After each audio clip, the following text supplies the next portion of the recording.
Okay, we're taking a look here at Nathan's fly turn.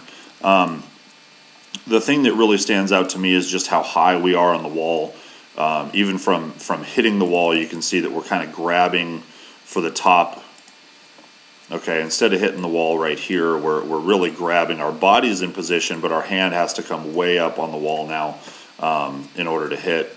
And what happens is when you hit the wall that high, you have a tendency to be really high on the turn itself and get the feet really high up on the wall. So we can see here that Nathan's feet are really high up here. Now Nathan's going to want to go down in the water for a checkmark push-off, but because the feet are so high, now his body has to kind of angle at a place that is just a little too steep. Okay, and if we look at even the cross right here on this side is a really good indication of where we want the feet to be, right in the middle of the cross, and it means our body wants to be a little bit lower in the water. Okay, so when you hit the feet a little bit lower, the body's a little bit lower, then it's easier to get that check mark push off and still have a really good position. So if we start here, you know, right in the middle right there, and our body's in line here, now if we want to go slightly lower, then we can still go slightly lower and we're getting the depth that we want, but it'll be in a really good streamline position. What happens with Nathan,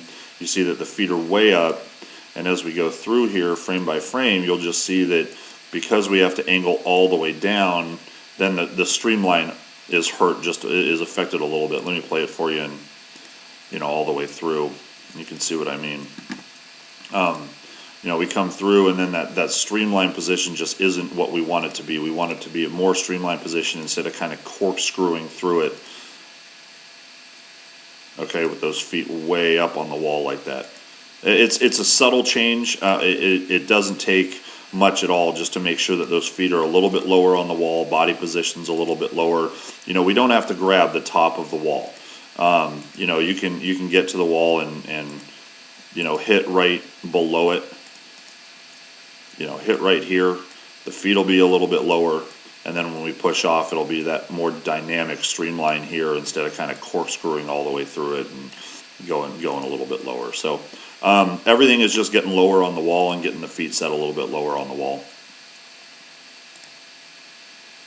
And the dolphin kicks that we're going to be looking at, we're going to be looking at a little bit later on, so I won't get into that right now.